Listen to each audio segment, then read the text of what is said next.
Maloi lau mahali a hou ki moe lele e tonga kotoa, whiawhia ki taritari lele ki mō tolu, ki o mō ngahi o ngongo mo le dio kai uma ai televisione tonga ki he hoani. I he wakai koia ki ngahi ulu i o ngongo. Whakaha whiawhia e he mistonga e ne loto lahi me mateu teu whiunga ki he veipa ki kalauni o whilimisi hoi hoi fua i Pasifiki. Ka kātoho no langa o i whale tuka ngai kina i ngahi uta whiawhia ki wakapuna ke to koni ki o ni whakababaui ai malo mo i pau e whiawhia ki uta mo malu i koia kau āwhunua o Tonga ni.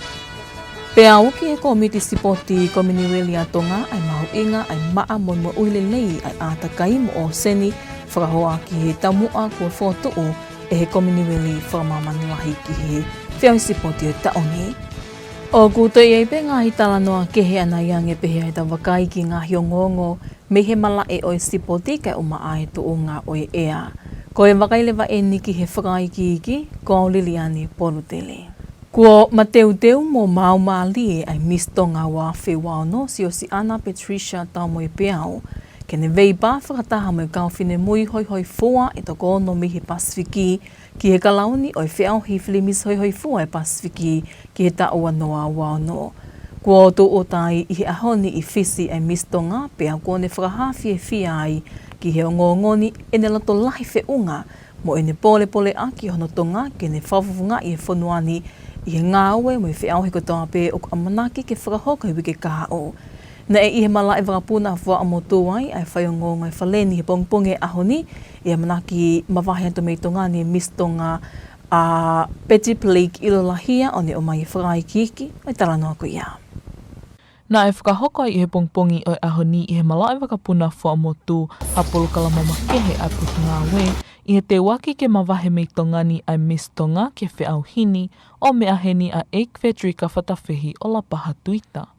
Nā ne mea heni o whakaloto lahi ke mistonga mo ne talamonu ke ngai whatongia katoa pe o amanaki ke whakahoko lolotonga ai whiau hi whili misi hoi hoi fuai Pasifiki ka koe mea mahu inga ke ne manatu mau pe o ki kaiwhananga toko taha he oku lotu mo ofa tohono whamili mo i kakai o i whanua.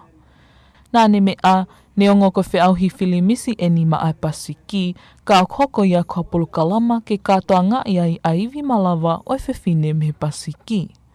I he ne pehe nā ne whakaloto lahi ai ke mistonga ke hoko e ne whakali ali kotoa pe ke e ātua i hono ulnganga whakatonga mo e ne poto i he mahino ko e ne whanonga koe ni koe whakafofonga pe ampastoa ia o Tongani.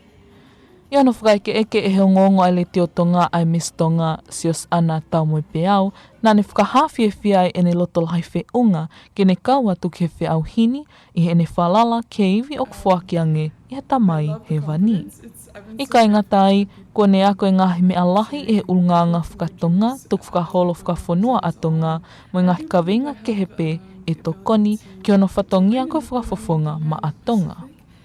Nā ne whakamalo ia heni ngai whingai aki me whetokoni akotoa pe mo i ngahi kowheka o aki i hono teke whakaivia mo whakaloloto e ne ilo mo e ne whakakaukau ki ngahi whiauhi e whakahoko o kau ki ai hono tale niti teu ke ngahi whiauhi e tali whehu i mai ngahi teu ki he pe. E to kamatai whiauhini i he aho taha tolu mo taha whā o i mahina ni ai a koe wike kaha u pe ia. Kai kehe koe ngai whanua ko mahino te nau wei pā i he tauni ke whilimisi hoi hoi fua e Pasifiki o kau ki ai a Fisi, Hamoa, Papua New Guinea, Hamoa Amerika, o Tumotukuki, pehe ki Kilipasi. Ma ai o ngongo ale te omo televisione Tonga, ko au Petit Lake Ilolahia. Kua o sia i Tongani hamakamaile mahu inga i hono toi whakamalohia mo whakaivia ai malu e kau a whanua hilia hono whakailongai e ministao e poto ngāwe Customu 17 tau mo ua mo i tala whikaulahi a Australia ki Tongani His Excellency Barack Batley ai hono whakaawa o i whale ki hono tonga i kina o ngā hiuta whiawia ki wakapuna. I he mala e wakapuna, whawahapule anga whamoto. Ko hili e ni hono wha ki ato me he pule anga Australia, mo e waamalu i e Australia, ki o nau kau a whanua, ai ngāwe kua lawa ki he poto ngāwe Customu, li te atau kapo mo i whakaiki hiki. I whakamatala ko tuku mai me pole anga Australia, ko ngā weni ni whakapaanga pēia e pole anga Australia, o whakafou I he nā waamalu I e kau āwhanua.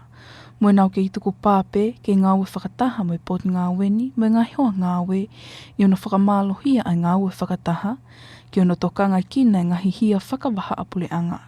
Malu I o ngahi paanga hō mai, mo ngahi tōku I kolo e whanua. Ne mea hei ni tara whekaulahi a Australia ki Tonga ni, His Excellency Brett Batley. O ka mahi no me ngā weni e kau whakataha a Tongani me ngahi sino whakamāmanlahi ki malu mo lelei mo whakapotopoto ange o whakahoko whatongia ke whiawe aki o ngahi uta wakapuna. I ka inga tai, ka o kulu I mai heni e ki tuku pā a Australia ke toko nia e malu e kau a whanua o Tongani, o kau ki ai e nau tuko nii I he ngāwe whakai polisi, ko tau malu I whanua ai ni awhio, malu I he interneti mo malu a Tongani me he wheliuli waki o ea. Nā ne whakamama whae mahu inga I ngāwe ko lava, ke tokoni ke no tau e ngahi uta whiawe aki ta e whakalau, pe whakatau aki ta e whakalau. Ne whakahaheni e minista o poto ngāwe, 17 tau mo oa. Ai hounga ki e pot ngāwe e ngahi tokoni kua whai e he pule anga Australia I hono whakaivia e malu o e kau āwhanua o Tongani. Ne whakamama whae hene mahu inga ono whakotuu e whale ko eni, ki ono tokanga I kina mo whapapau e ngahi uta whiawe aki wakapuna, koe maka maile mahu inga ia ki ono whakalakalaka iwi malawa a Tongani, ki ono whapapau I mo malu I ngahi uta whiawe aki wakapuna. Ke whakapapau I oko Moimoi paupe ki ngai whie mau whakawaha apule anga. Koe ngāwe ko lava, koe ko ngai e whenga Tongani ke toi whakai ono pōni mo maluange ngahi ngāwe whakakastomu, pe he ki whenga ke hiki tō e whaifatongia ki e tuunga whakamāman lahi. Mai o ngonga letio mo televisione Tonga, Kualitea tau kapo. O ku whakamama whai I he tau mua ngā ue ai whiaho sipoti e kominiwe liuk a manaki whakahoko I Skotlani I Aokosi o tauni, ai mahu inga ke tonga I kina makehe ai o se ni me ātakai ke maa. I ene pehelo no tonga I Tongani ai a mau sipoti kominiwe li, o ku whakahoko ai polokalama hiko vewe pelestiki, ai komiti sipoti kominiwe li a tonga I wikeni koe konga o I tau mua ngā ue kominiwe li whakamaman lahi, kei kai ngata no whakaivia tale niti sipoti e whanau, kai whakai ai mo no tauhi ke maa mo mo uilelei ai ātakai mo o seni, popua aho mo I taranoa koia. Nā e kamatai e pongpongi ane a whie polokalama hiko vewe aho e tolu tataki he komiti sipoti kominiweli a Tonga, ai a koe whengau e akia ni me whiauhi sipoti kominiweli ke teke ai ngā ue o whakahoko I he pokalama campaigni I loa koe Commonwealth Clean Oceans Plastics Campaign o whakatau mua ke ta ofi ai lako e vewe plastiki ki tahi. I he whai ke eke a ngonga le teo mo televisione Tonga mo skilitari seniale o e komiti sipoti kominiweli a Tonga, ne whamama whai ai ne tina vea ai mahu inga o e hoko e whea au hini kei kai ngata pehe tau ka vei ai sipoti, kai teke pe foki mo ka venga mahu inga koe ni koe tauhi ai o se ni ke maa, kai tau te whito ki ngahi vewe plastiki. Pe koe tau mua ia o e sipoti koe I he tau ni sipoti hono tawalu koe mauha o seni o ku maa. Pea kono tokanga I kina makehe a o seni. Pea o pehe ai o mai ai tau mua koni whamaman lahi ai Clean Oceans pe koe o seni maa. Pea koe uhinga ia o e prokalama hiko vewe o e aho ni o ku whailonga ia I Tongani I he aho ni aho uruaki ien koe aho uruaki I he aho e tolu. I he matatahi koni Nuku'alofa pea mei pangailahi ki pātangata pea me I he tawha ke taho o palasi ki sopu. Ai a koe tokon lahi heni ai ngahi kurupu steiki me he siasi o kau maa on ngahi auti muni. Kamata mai eni ai whakaamu ai whinomotu ani pea mo e komiti sipoti kominiweli a Tonga. Ke hoko eni koha mea e whakahoko ma upe. O mahu inga anu ako nekina e tau whanau sipoti ke nau whakaapa-apai a natula. Whakaapa-apai ai atakai, whakaapa-apai a tahi a kono tauhi ke maa. La koe whatongia e taha o ki mau tolu I he komiti sipoti kominiweli ke whakatupulaki mo ako nekina mo whakalakalaka ia ilo koe ni I tawha koe ni. Mahino pia ki a te au hao e whakalakalaka mo e tau access ki he mea ko toa pe whaingofua pe o kulahi anga ano ngāhi o koloa o ku ngāhi ake ai pelestiki. Pea o pehe ai pe i taimda tau ai lahi a hono li aki pe hono laku ai bebe pelestiki. Hoko koe uesi ai a ka tau tolu. Koe ka ki tau tolu koe i ahoni pe ka koe ngai tok tangata ka hoko mai ai au. Pehe e vea koe taumu a oi polokalama hiko vewe o ku whakahoko, koe whakotutu ai whiauhi spoti komniweli, ke hiko ai vewe plastiki e taha miliona i he tui, e hoko e ni ke whakahawhia i ai vewe plastiki e taha miliona me he hu ki ngahi potutahi mo e whakawewea koe ia o i kuwesi ai o se ni. E taumu a ke tānaki ai vewe pieces of litter, plastic litter, pe koe bebe plastiki e taha miliona. Pe a kou tui koe kamatain o pongpongini a e tau sio, pe koe hae lahe bebe, te tau bebe plastiki, te tau tānaki i Tonga ni. Ai koe whanua kotoa pe o ku whituwhākoe na o lawe ki ai mua ange, o ku ai porokalama, kua tau mua ki hono tānaki, whakamaa a takai, tau te whito ki tahi, hono tuwhi o bebe plastiki. Pe a kou tui aue koe konga lahi o e taha miliona koe ni ma ku i Tongani, ka ku kaike tui, kaike whaamu ke pehe ke tonu, ai ku lawe koe anga koe anga pe i te whakahua, a koe mahu inga au pito, ai tauhio a takai ke maa. Tau sio he ahoni, pongpongini, maa umai kalasi, bebe plastiki ke koe hina au ki es ni maloi, ai o kou tui koe ke tau whakapoto, ka kai whewhine, ta tau e pe, nau tolu ngawe ake ngahi nau plastiki ki he teu koe ki tau tolu, tau te ki whakau ange, taim koe o tau dispose e, o tau lakoi ke he bebe. Lelei pe tuku ki whaitu uta tonu, pea koe ngahi bebe ke plastiko tāna ke ahoni, te mau lau i nei pe kore ki ngahi kurupu na tokoni mai ke ahano lau. Ke mau hawhakafofua i he ose a ahe tolu koe ni ose a ahoni, programa hiko bebe ki hatafo i he whapongpongi ke pe hefo ki te opure lungu koe ahoni ma, i hoko te programa tu bebe plastiki ki he matatahi koe ni halaika i la venga Tonga. Pea koe tau mua tau. Koe konga pēne polokalama ngā maheni i a ahia i koia ai a mai whiahui ki ngāhi whanua kominiweri kotoa, ka koe polokalama o e tauni, koe polokalama fuoloa taha ia ke whakahoko, ai ane ka mātapea e polokalamani i mā asi o e tau ko osi, i a ahi ai a mai ki ngāhi whanua kalipiane, pea hoko me iai ki Afrika mo e sia, pea tokia o mai koia ki he Pasifiki i he loro tongani, ki mua pea hoko atoi pe ki Amerika mo Iulope, ke whiunga mo i kamata e whiauhi i siulai ko o si whoki hake ai a mā ki Glasgow, Scotlani, ai o whakahoko ki ai e whiauhi o e tauni. O ku tuku pahe potu ngāwe ngahi ngāwe langalalahi e pule anga ke nau whakalelei e ngahi ngāwe lahi i he potu ngāwe i he uluaki aho ngāwe e te au a e pule anga who'ou. Ko e whaha e ni e ki minista who'ou a e potu ngāwe se misisika lolotonga i ni whakataha me kau whaiongongo i e whasinga whalaite ko iang ko o si. Vahe whanua tū pola mo e whakaiki iki. I he mea e ki minista se misisika koe tahi ngahi palan ngāwe o kuni tau mua ki ngāwe i he ulak aho ngāwe te au koe ni. O kau kei hana whotu o i ngahi papa whahino hino i te au i he hala puli anga, pe he ke whalelei i o i ngahi whakatawhinga vai. Whadaha ki aimo i ngahi ngāwe ke he pē. Ko ngahi whakatawhi koe ni he hala puli anga, o ku ue sia fuoloa mai. Ai pak mau tuku pāhente mau hanga wharere e foi tāpuni whakamanawa mau e te au i he foi aho te au ni. Ke toa kongkonga, he ka pa e tala noa whakapoto he kai pet toi fixe u me ego ni. Ko foi tāpuni mau e te au e wharere i aho te au ni mo pai e paremia. Hoko, ko ngahi mea ngau e nai o mesiaina ke whakakua ko tau whatongia tanu haraku hange o i kai ke fu whapapau pe ku tau i whiia. Ko whakamau pop koe ni umea ngau koe ni koe umea ngau e te au tupu. E fie mau ke whawhama o petariu i aho te au koe niko whiia.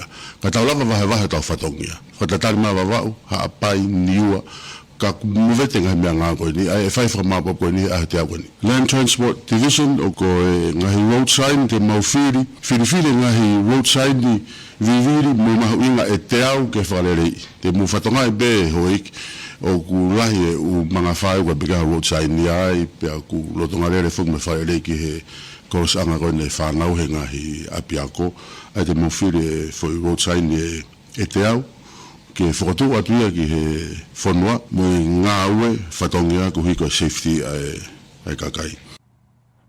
Mage he pa mihe ni o ki ai fo ki ai palan ngau e whaluk fua e pule anga ki whalelei e service ngau e ngahi pot ngau e pule anga ki e kakai e whonua. I hene pehene te whaha e sika o kau he palan ngau e aho e te au e pot ngau e, pa mui wakai he pot ngau e ha whaunga ki whalelei a ki e taimi o futoko lahi ai e kakai o nau tō laine he taimi sivi pa mui ai kuata e ngahi mea lele I he pot ngau e.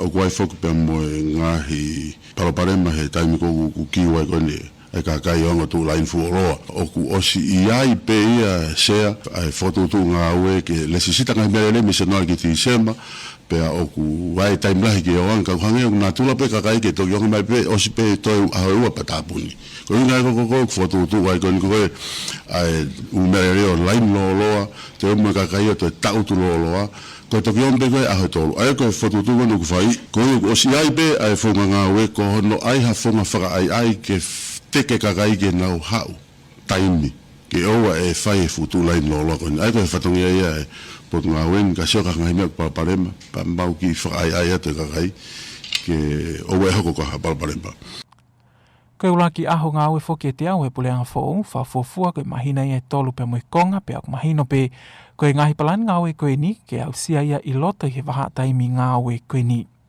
O makehe pe whoki eni me ngahi palan ngā ue loloa e pule anga pa mui potu ngā ue ke le leif haluk fua e kakai.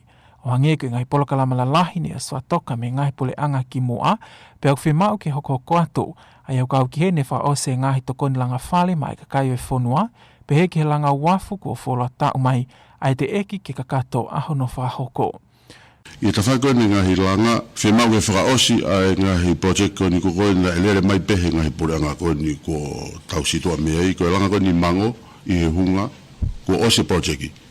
Ka wai ngahi mea toa ke whakakato. E aho te ako ni ku mau tuku pā ke whakakato katoa ngahi mea ko ni ko os tau tō mui. Kawai bo ngahi whare vela na os palomesi e whai e langa kau hangeo ki tau tolo mai matunga ngahi mea ke kepe e whai sio ki ai ke whakakato katoa I he aho te awani. Ka whakoni ki he marini wafu no muka e whakaosia I he aho te awani ko e wafu iha ano e whakaosi moia he aho te awani wafu uiha te tau ki tatari pe kai ai hapalani mahino I he aho te awani toki whakahoko atu e ahono whakakato. Ko e Eiki Minister for Owi e pot ngawe ngahi ngawe lalahi e pule anga se misisika I hene me au whaha. Ai ngahi palan ngawe aho te au ai potu ngawe. Mai ngonga le te ome televisione Tonga ko au wahi whanua tō Paula. Ko ata ke kakai e whanua ai tohi mahina ki taimi hu a me mamaha e tahi mi sanuali wa whiwano ki Disema wana wano. Ko e whakaamu e tohi mahinani ke tokoni ki kakai e whanua ta te whito e ni ke kau tautai, kau whalau tahi mo e kau ngowe. Ka tawakai he ki he whakaiki ki moli te a Tongatapu. I whamatale tari kita o waamakai matangi a Tonga laiti a whiwhita. Ko os iloto I he tohi mahinani e ngahi taimi ko toa pē ki he ho a moe mamaha ai tahi o kau ki ai moe taimi o mahina. E he mahino o nau whekau aki ko toa pē. I kai ngatai, ka koe whakaamu ke tokon e ni ke tuunga ma teu e kakai o whanua mo whakahoko ha whaitu tu unelei he kaha u. Oku I he tohi mahina goni ki taimi hua pa mamaha o e tahi. Ai taimi go tau maari ka mo maha tokai ai tahi I he aho ko toa pē. O tau ngā ue ko ahato ngā ono ni magoni o tau ni me moni te ki he sāpati. Ahato ngā ono ni ma o tau koni ngā ue wano ma tuku atu ai. O kasi atu I he tohi mahina koni taimi hua pa me mamaha o tahi. I kai ke ngata pe ai ka ku toi asi atu pe I he tohi mahina koni ai ngahi taimi mo aho I he mahina takta o e tau wano ki he taimi ko tahi lahi ai pe ko extreme high tide ai pe foki ki he taimi ko ku mahatoka pakpakwa e tahi a pe ku extreme low tide au ku ne talamai e taimi hua pa me mamaha e tahi ai pe foki ki he taimi tau maari ai tahi lahi ai pe foki ki he mahatoka au pito e tahi ai ke ngata pe foki ai ke ngahi toi mahina ko ni o kune tala whakapatonu atu ai maolunga e tahi. E tainu kau ai, tau maari ai. E tainu ko mamaha e tahi, e. Ua whoki pa moe ngai whamatala ki he kehepe. Oku asi atu i he tohi mahina koe ni. Nāne toi whakamaala heni ki ene mahu inga ki he kaungowe, tau te whito i whelawe i mui mahina. E au mi mei koe, si o ke tawha ke taha ate koe mahina, i mei koe taimi a koe oku, a to whaia ia ngai huo, uta. E ka pe koe mate koe mahina, ku wai an hono iwi.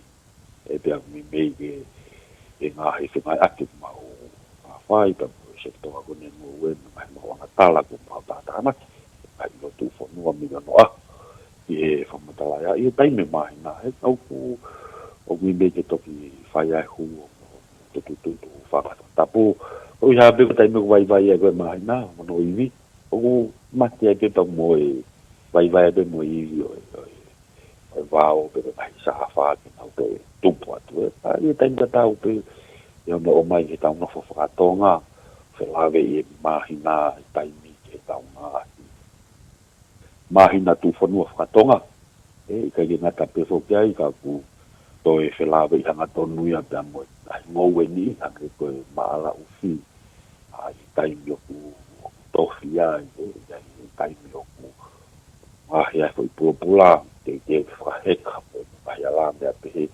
O ku whelala wei kātoa pe, ai ngai ngā ue koe ni, ame wahi information koe ni koe, ano ngā tala mo atu e toi mahina koe ni, e tawhaki koe ni, ai pehe ke tōkanga, tawhaki koe ni, a kai e taimi ka tau pe, o ka te whoki ai tala ia kau kai wai, tahi, taimi mahina, wahano hai maika, kai ngā tautai. Ne ka mata ane awhi ono tuwha atu e ngai tohi mahina ni ki tūkui kolo, whakafuafua ki ngai tohi mahina e whange au. Ai a koe wange au ki tuwhaki i Tongatapu ni, mo e wange au ki he wahi whanua wawa u. Okule kōti mau pē e he wa ao ngōngoni ngai telefoni mai mi he kakai o e whanua, koe wakai ki he taimi hua mo e mamaha ai tahi. Ka i hono tuwha atu e ngai tohi mahinani e tokon lahi ia ki he whanua. Oku kei whai e ngau he lolotongani ki no teu i o tohi mahina ki he taimi hua mo e mamaha e tahi ki he vai whanua haapai, e ua mo e ongo niwa. Mai ongo ngā leti o Meteorological Tonga, kauri tea tau kapo. Ko e uni o ngongo whakaloto whanua ia ki hoa ni koe ngahi o ngongo mihe malai o sipoti hoko mai a mō pia o lie.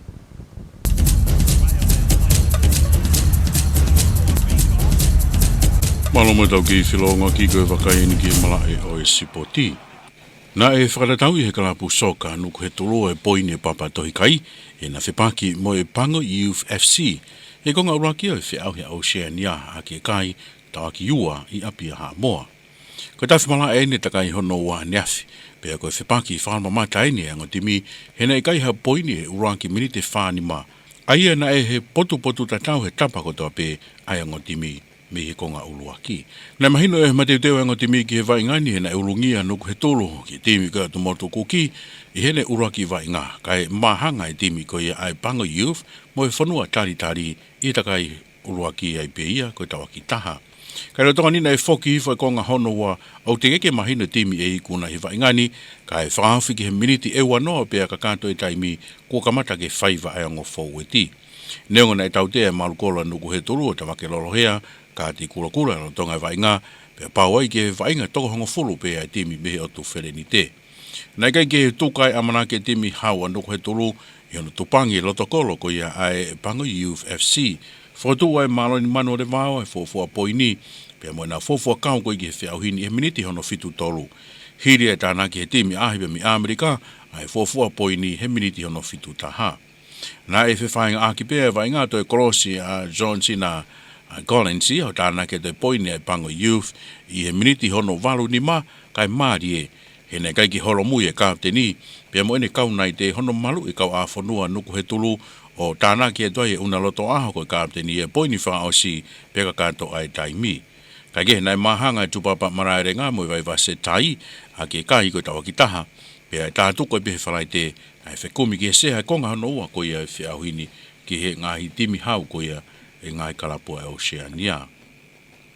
Pea ko ui mai he whaiako ai Warades e ango tahi toa tonga ki he ne timi whaa ko ia wikeni, mo timi ko ia ACT Promise ki mo e whahawa e whia Super Rugby Pacific i he ahataha tolu ko wike kaha o. Ko hopo hake ai e whai whetu me mai ko puna kere mani hala holo ki he whrani whika o no, hiri ane wainga whaharwa matai wike ko o si i he whaha ko ia bea mo Reds, pea ko Johnny Campbell leva i whrani whika whitu. Ko tau o furu maa waini hala holo, pea ko meta pāini ko awa mai ki he sainiti me funga whanua me vai ko puna ke hopo hake o whawhikiki i he loki me sine Warades i he malai supa. Ko e sipotipe.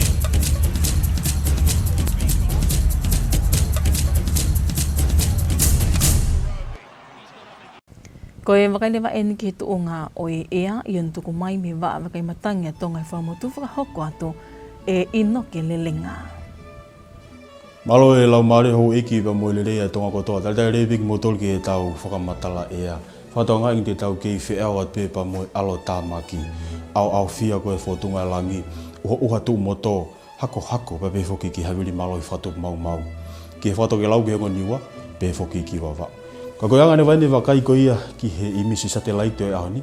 Ha mahino pe toka koe alo tāmaki i he otu tonga i ahoni. Om he alo tāmaki ko ni ai au fia. Pe whoki uha tu moto ke ngahi wahe whanua koe o tonga. Ika ngata eika koe hako. O au ke hawiri malo i whatu mau. Tau te whito ki he hongo niwa pa pe whoki ki wawao i he ahoni. Me ai au matunga e hono kei tuku atu koe e whatokanga uhalahi pa pe whoki tāwhea. Wahe whanua koe o hongo niwa wawao. Pea kaut kei pea moha apai. Kai ngata au kei tuku pe whatokanga hawiri malo i whatu mau ke wahe whanua koe o hongo niwa pe whoki wawao. Pa moe whatokanga hako ki he wahe whanua koe ia o ha apai. Ko tau ngai potahi au kei tuku pe whatokanga hawiri malo i whatu mau ki he wahe potu tahi koe ia o hongo niwa wawao ha apai. Pe whoki Tongatapu pe mo eua. Pa moe whatokanga hako. Ki he potu tahi ko ia o teriki tonga pe mo teriki toke lau. O ata pepa moe whare i koe ke ngai wakaiki ke tokanga he whiwhaloa koe ngai potahi ko toa pe o e otu tonga. Ka koe aha nima ka hoko mai pe me he Pasifiki.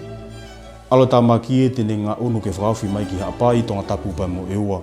Ka mata ia pongpong ka whakau ke alo maari e mai ki he whatoke lau ki he ngoniua. Tau ngaunat koe ki he whaosinga koe o ike, e ngā unu alo tāmaki ki ha apai pa pe whuki Tongatapu mo eua. Ka lahi alo maari e mai whatoke lau pe mamma o te pe alo tāmaki ki he whatonga. Whaosinga e o ike. Aia e alo maari o tonga ke sāpate ko ia o e wikeni. Pe pe whuki ki he kamataanga ko ia o e wike kaha o. Ka koe tau whamtalain pa me he poni o au ki he pongpong ko ia pongpongi. Mahino pe kei tokai alo tāmaki i he o tonga. Wahe whanua ko ia o niwa whouni o Tongatapu pe whuki wawao. Pea mo ha apai. Tene o minha au fia. Uha tu moto. Malawa ke lolorahi angai taimi. Pea mo ha mana. Ko Tongatapu mo eua. Malawa ke au fia. Pea mo ngai uha tu moto. Yangai whitu pe ni. Moko tahe fua mawhanahe po ni au ki he moko tahe pe koe maulalo. Tigiri e wanima ke wano ke kotoa pe o tonga. Hatonga e haviri. Haviri wau ki he mare tahe wanoa ki he wanima. Hike heko tau noa tau nima. E malawa ke whanoa i hangai taimi. Ai wau ki haviri malo hi whatu mau. Ko tunga koe tahi uku hau ke hau au pito ai tahi. Koe whamtala e koe ki a pongi. Whakau ke ngā unu whi alo tāmaki ia. Ki he whakatonga, ki haapai, whakawhi ki Tongatapu pea mo eua. Kai whakau ke alo maari e me whakatoke lauia ki he ongo niwa. E malawa ke uha tu moto, ki wawau haapai Tongatapu pea mo eua. Malawa ke lolo lahi i hangahi taimi, pea mo ha mana whoki. Ai koe fua maa whana ena, malunga tahana ke pongpongi au ki he tikiri e wahiva. Tau noa, ke kotoa pe o tu tonga. Koe taimi koe o tahi tau maari e tahi i he toi wanima koe ke hongo fulu he poni. Pea maha tokaia, taimi te hongo fulu koe ki he whaa. Hengi. Koe la ape moe mahina. Hopo la o simite wanima koe pa mehe o no. Pongpongi pea. Hopo mahina. Toi minte ua koe ki hiwa i he poni. Whaasio pe whamtalai aho nima ka hoko mai pe mei Nuku'alofa. Tau mana ke uha pe sāpate. Whalaite. Pea whakaau ke alo maariat ke sāpate. Pe fuke kamatanga ui kau. Kai malawa. Ki hangahi uha tu moto. Fua mawhanana malunga taha aho nima ka hoko mai au ke malunga koe tikiri e wahiva. Ki he tau taha. Ki Nuku'alofa. Pea koe taungatanga pe ke hauni. Alo pito ho mou mea mai. Ka mou mea. Ino ke lelenga ia mo i tuunga o ea ka tau toi wakayangi pehe ki ngahi ulu i o ngongo. Whakahawhiawhia e he Miss Tonga e ne loto lahi me mateu teu whiunga ki he veipa ki he kalauni o whilimisi hoi hoi fua i Pasifiki. Ka kātoho no langa o e whāle tokangai kina i ngā hiota whiawea ki wakapuna ke to koni ki onu whakapapau ai malo mo i pau e whiawea ki uta mo malu i koe kau āwhunua o Tonga ni. Pea uki e komiti sipoti Kominiweli a Tonga ai mahu inga ai maa mo mo uilelei ai ātakai mo o seni whakahoa ki he tamua kua whotuu e he Kominiweli whakamamanilahi ki he whiawi sipoti o taoni. Mo e kakato i pea o ngā hiongo mo le tio kai uma ai televisione Tonga ki he houani. Pea ko atai peheni ai talamonu ma kehe ai timi o ngongo ai le tio me televisione Tonga ki he taha o ini kau whakako whatongia Petit Lake ilo lahia. I he kakato i he ahoni ai ini whakako whatongia ma ai komsoni whamawhola lea Tonga ko hiko whakaamu ke hoko ato e whenga. Pea moimo ui ihmala e koia o iako. Kai maloa pite tau kei whi au mai, kua o Liliane Povetele, ka Moimoi.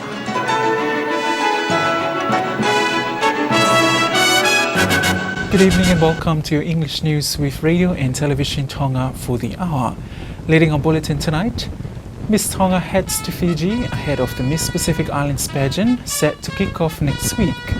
Ministry of Customs opens an air cargo control unit facility at the Whakamotu International Airport, and Tonga Commonwealth Sports Committee is carrying a 3-day cleanup campaign as part of the patent relay activities. Now for the news in detail, I'm Vaifunuatu Paula.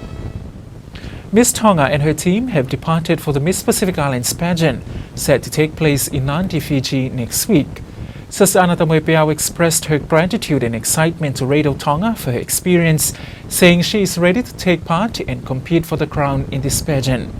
She and a few of her support team left for Fiji this morning after the Ministry of Tourism hosted a farewell program at Whakamotu Airport, where the Honourable Frederica Whatawhihiola Pahatuita Felipe was present to see off Miss Tonga to the Miss Pacific Islands pageant. Patty Blake Ilolahia was at the departure program today at the airport and filed this report. It's also Patty Blake Ilolahia's final news story as a news reporter for Radio and Television Tonga following her resignation for further studies.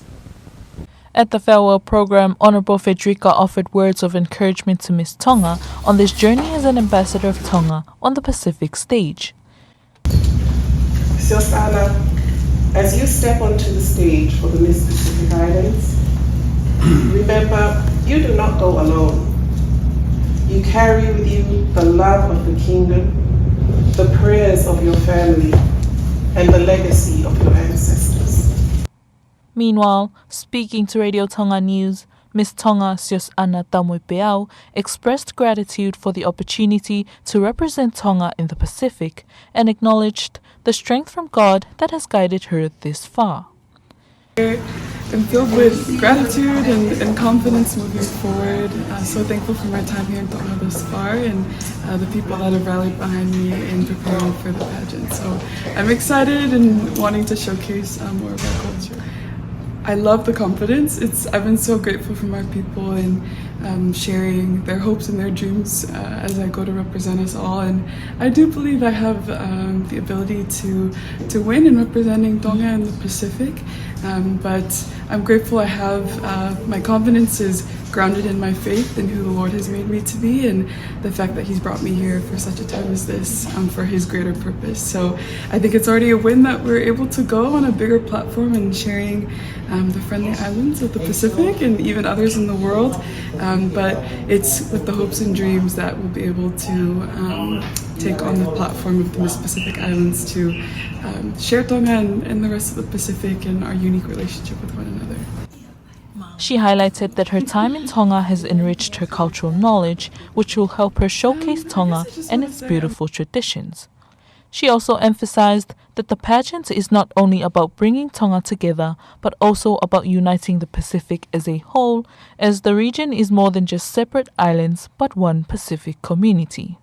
So my preparations have included coaching for interviews as well as my talent and working alongside others here in Tonga from different perspectives, and it's been great. I've had a few punakas who have been able to pour some wisdom into me, and it's been great to learn more of our history, and been reading as well too of our Tongan history, and being able to portray more of a diverse perspective of the kingdoms. I just want to say I'm so excited. I think there's a little bit of nerves, but I think that comes natural with anything.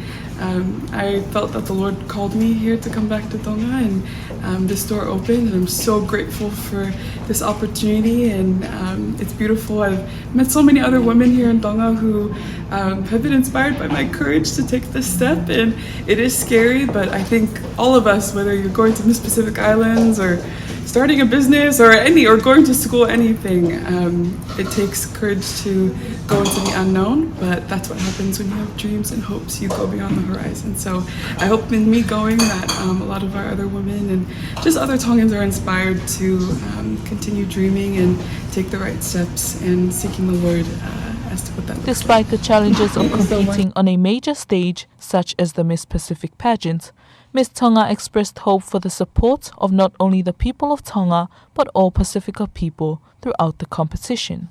The theme of this year's pageant is One Voice, One Pacific, in building safe online communities.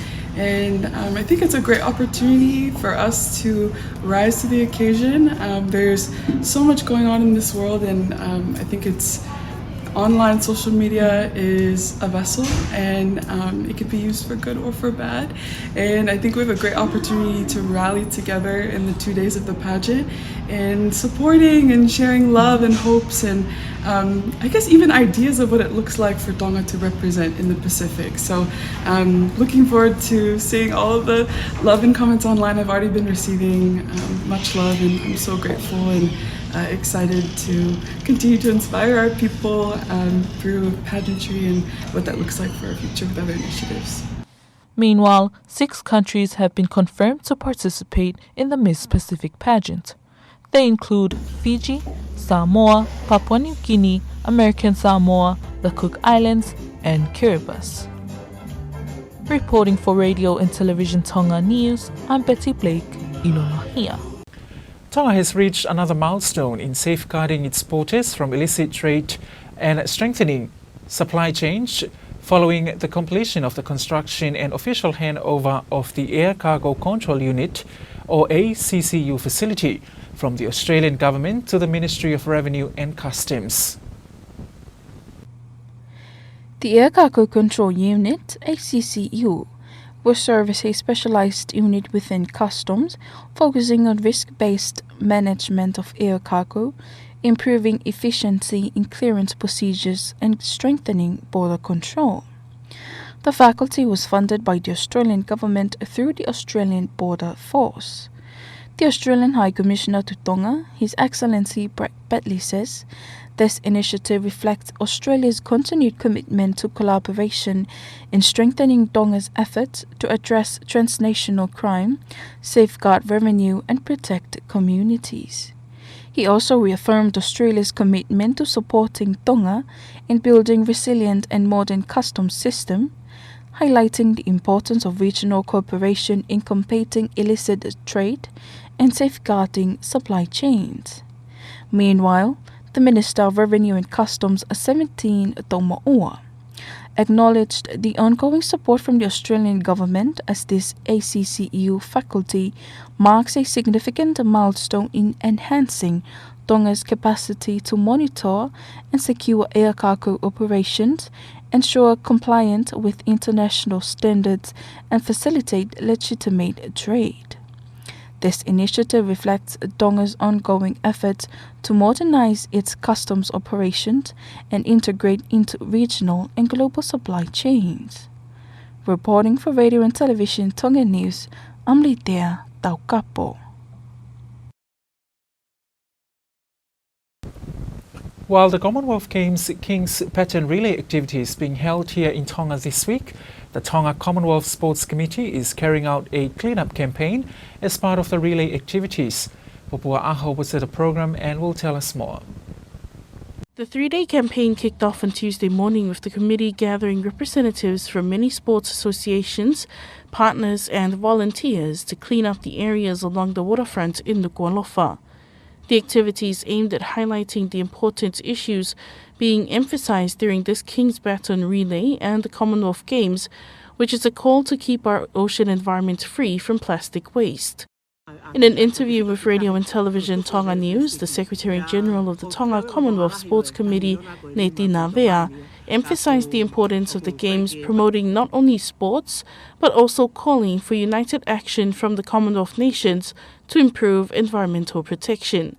She added that the committee hopes this initiative will become a regular activity and serve as an ongoing reminder to young athletes and the rest of the Tongan youth of the importance of keeping the ocean clean, an effort that will benefit not only the present generation but future generations as well.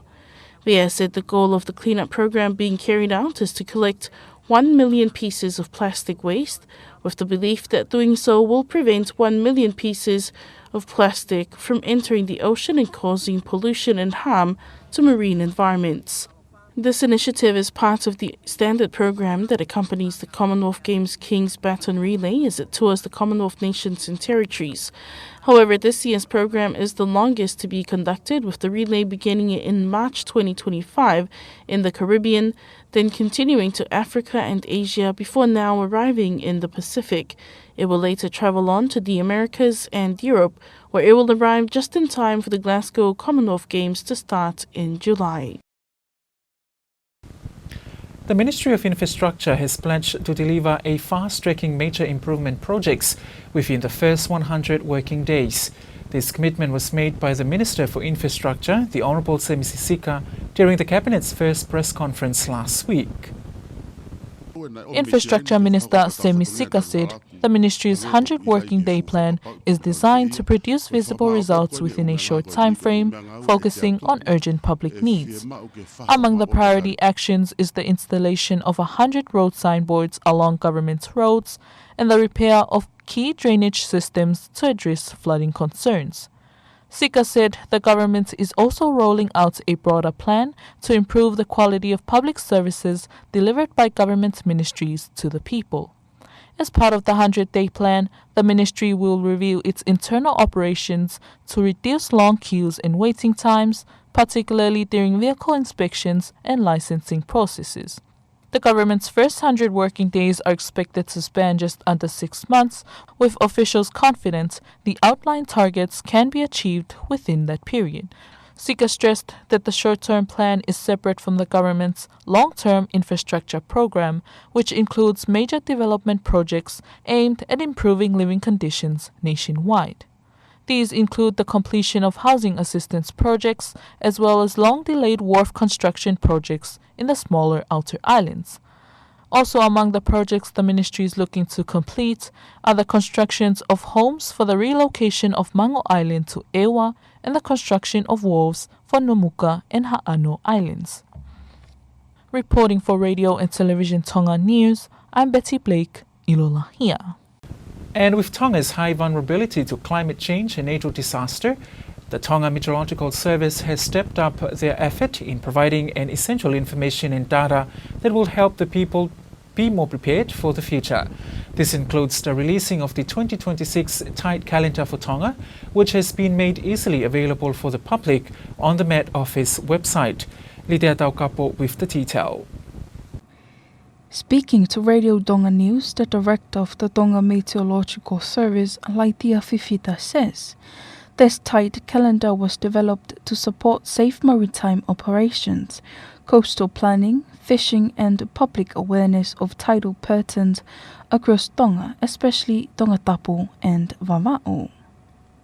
The tide calendar provides reliable tide information to assist mariners, fisheries, coastal communities and stakeholders in making informed decisions throughout the year. The Tonga Meteorological Service sincerely acknowledges the COSPEC project with SPC for their continued partnership and technical support in strengthening our ocean services. The 2026 tide calendars for Tonga are now available for distributions, and it includes various stakeholders of the department, including district and town offices. Please do take note that these tide calendars are specifically for Nuku'alofa and the Yafuwawa'u. In these tide calendars, it gives us, the people of Tonga, the knowledge for the timing of the high tide, low tide, extreme high tide of the month, and lowest tide of the month as well. But in addition to that, it gives you information on the moon phases as well. Also the type of tides, a scientific explanation of why we have tides occurring on a day-to-day basis. And not only that, but I would just like to further add that the 2026 tide calendars, for those of you who are able to access the internet, an e-copy can be downloaded from the Ocean Portal free of charge. Yeah? This is an annual service provided by the Tonga Met in partnership with the Climate and Ocean Support Program in the Pacific and the Pacific Community SPC, aiming to help with Tonga's preparedness not only in fisheries and for safe maritime operations, but also for growers to make better informed decisions and planning for their crops. The tide calendars also help the farmers, like I mentioned. It contains information about the moon phases, and in our traditional Tongan farming, our farmers also associates their planting, their weeding, and also their harvesting phases of certain types of crops, like yams, depending on their knowledge, traditional knowledge, to the moon phases. Types of full moon, there could be some rain associated with that, and it's a really, really good time to start planting. And when the moon has phased out, to become from the transitioning from full moon to new moon, the traditional farmers and the knowledge knows what to do in different phases of the moon. But not only that, to support the farmers in the agricultural sector, but also our local fishermen. They know what type of fish, when to fish in a particular moon phase. And these knowledges are being shared from generation to generation, but it's also all dependent on our coexistence and our interaction with nature, the sea, the weather, the moon, and also the sun. Approximately 400 tide calendars have been distributed to the public, with 200 allocated to Tongatapu and 200 to Wama'u. Future works are planned to develop tide calendars specifically for Pangai Ha'apai, Ohonua Ewa, and the Niues. Reporting for Radio and Television Tonga News, I'm Litea Taukapo. But before we part, the newsroom of the Radio and Television Tonga wishes to bid farewell to one of our news reporter, Betty Plegilola, here as she finishes today to further her studies at University of the South Pacific. We appreciate her work throughout her time with us and wishes her the best in her journey. But here's one final look at tonight's top stories. Miss Tonga heads to Fiji ahead of the Miss Pacific Islands pageant set to kick off next week. Ministry of Customs open an air cargo control unit facility at the Whakamotu International Airport, and Tonga Commonwealth Sports Committee is carrying out a 3-day cleanup campaign as part of the pattern relay activities. That's it for tonight. Thank you for joining us. I'm Paula. Good evening.